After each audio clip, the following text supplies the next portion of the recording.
Hello everyone, welcome to Tech Talk Universe. Hey, did you catch the news a few days ago about Musk's mega rocket explosion? Oh, my mistake! It was about the news of the rocket's rapid, unplanned disassembly. But here's the weird part. Why were SpaceX employees all cheering and overjoyed even though the rocket had just disassembled in an unplanned way? Today, let's get to know the next-generation SuperHeavy launch vehicle that carries SpaceX's Mars dream, the Starship. When it comes to SpaceX, what probably first comes to mind is their unique, reusable rocket, the Falcon 9. By landing and reusing the first stage of the rocket after each launch, SpaceX has been able to significantly reduce the cost of each mission. Over the past few years, they've swept the global commercial space launch market. They've handled everything from communication satellites as large as buses to tiny CubeSats that can easily fit in your hand. However, due to its inherent design, the Falcon 9 is only partially reusable for launch systems. Although the rocket's first stage and nose cone can be recovered and reused, every launch still consumes a second stage rocket. To give you a comparison, using a traditional disposable rocket to transport satellites is like having to buy a brand new car every time you drive out. The Falcon 9 allows you not to have to buy a whole new car, but you still have to buy brand new tires to replace the old ones. There's still a gap between the ideal of making rockets as reusable as airplanes. Over the years, SpaceX has explored all sorts of methods in an attempt to bring back the second stage of the rocket as well. This included installing heat shields on the front of the rocket, so it could withstand the high temperatures produced by re-entry into the atmosphere at high speeds. Or even more outlandish, they considered installing giant balloons on the rocket. This was to slow down the second stage of the rocket as much as possible in the thin atmosphere, thereby reducing the heat generated when the rocket re-enters the atmosphere. However, these ideas were ultimately abandoned due to technical and cost considerations.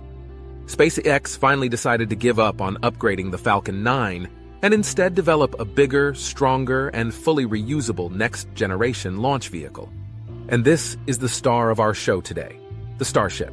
The concept of Starship first appeared in 2016, when Elon Musk announced at the International Astronautical Congress that SpaceX would build a brand new launch vehicle. The goal was to help humanity leave Earth and become a multi-planetary species, with Mars as the first target. To achieve this vision, the rocket had to have 4 key features. 1. Fully reusable, meaning that after each mission, the entire rocket must be recoverable and reusable to significantly reduce launch costs. 2. Capable of refueling in orbit.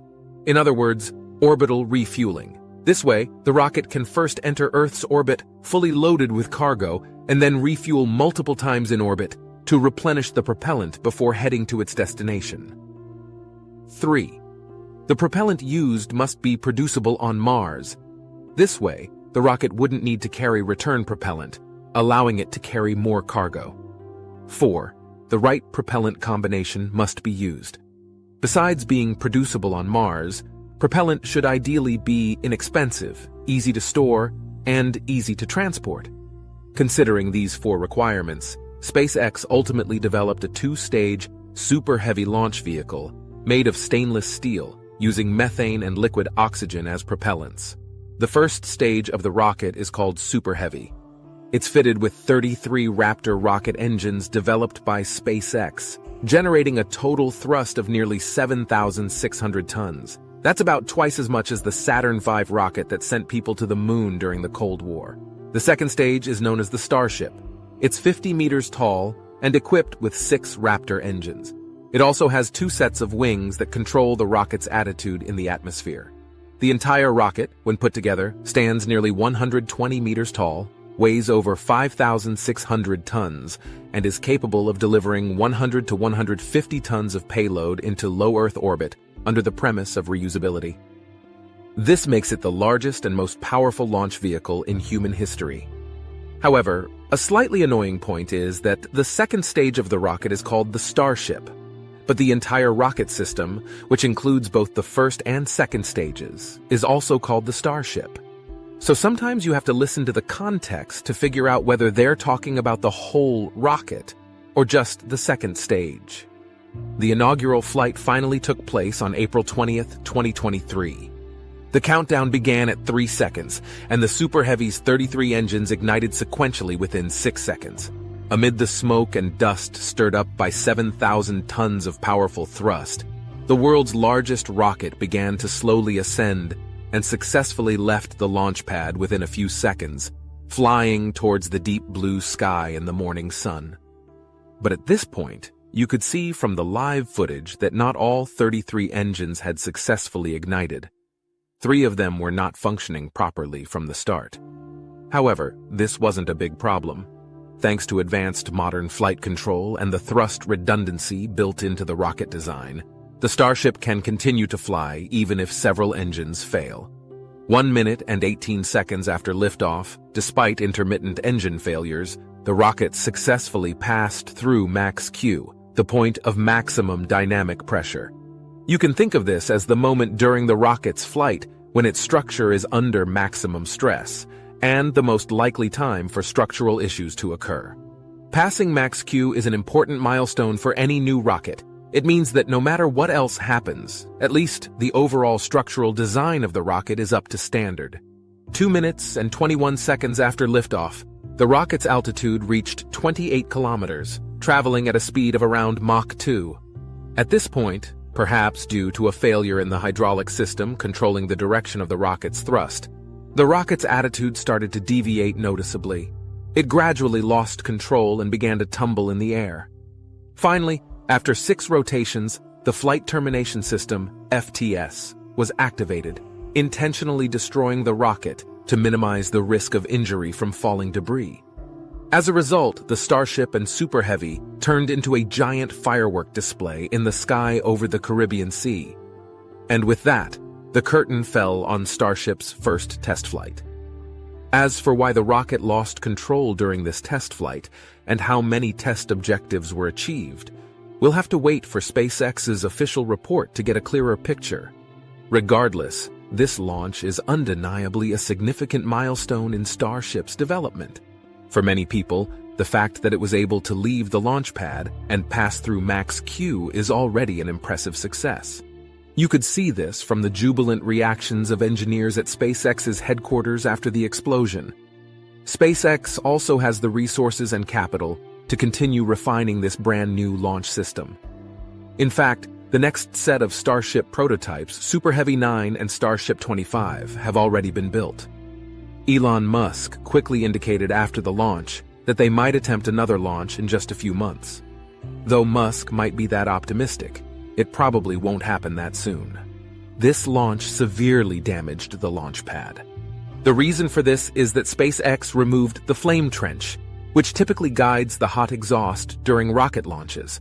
From the pre-launch photos, you can see that there was only concrete underneath the rocket. The planned water-cooled steel plates were not finished in time, and they only used a type of heat-resistant calcium aluminate cement called fondag. Back in 2020, Musk said on Twitter that he hoped the launch pad would not need a flame trench, but this may have been a mistake. The concrete couldn't withstand the high temperatures and shattered. Some even speculate that the concrete debris might have damaged the engines and other key components. From the bystander videos, you can see that the amount of debris thrown up was substantial, even damaging nearby vehicles. The damage to the launch site, plus the cleanup of debris from the rocket explosion, makes it a big challenge for SpaceX. It will be interesting to see if SpaceX can surprise everyone again by getting Starship back into the sky in a short amount of time. Now, assuming the Starship is fully developed today, how will it help humanity achieve future missions to Mars? The complete system of Starship operates as follows. First, after the rocket lifts off from Earth, the first stage, like Falcon 9, can return to the atmosphere and land precisely back at the launch pad. The second stage, meanwhile, with its cargo and astronauts, will dock in low Earth orbit, waiting for multiple refueling starships, tankers, from subsequent launches to rendezvous with it and refill its propellant tanks. Then the Starship can embark on its journey to Mars. Upon landing on Mars, astronauts can convert Mars' carbon dioxide and water into methane and liquid oxygen. Using this Martian-produced propellant, Astronauts can then board the Starship once again to return to Earth. In this way, a round-trip transportation system between Earth and Mars is established. In addition to its Mars missions, the Starship has several other important tasks already on its schedule. For instance, SpaceX plans to develop a lunar specialized version of Starship to be used in NASA's Artemis 3 and subsequent lunar missions, responsible for transporting astronauts from lunar orbit to the lunar surface. Starship will also be used to launch tens of thousands of second-generation Starlink satellites, providing more powerful communication services. The success of Starlink will bring SpaceX more and more stable revenue than launching rockets. The Dear Moon lunar mission of Japanese billionaire Yusaku Maezawa will also be carried out by Starship. SpaceX is also considering using Starship for suborbital flights, allowing passengers to reach any place on Earth within 45 minutes. As Starship matures, its strong transportation capability and low launch cost will further liberate space engineers from current stringent cost and weight constraints, allowing them to design more powerful satellites, spaceships, and space telescopes, benefiting various areas of human civilization. This is the fundamental reason why Starship is full of expectations. When humanity takes the first step to becoming an interplanetary species, we hope that Starship will provide a solid stepping stone for that step. At this point, we invite you to make a prediction. What do you think will happen when Starship launches next time? Share your forecast in the comments section, and we'll see how accurate we all are later. That's it for this episode. Remember to subscribe to Tech Talk Universe's channel and turn on the notification bell so you don't miss the latest episodes. This is Tech Talk Universe. See you next time.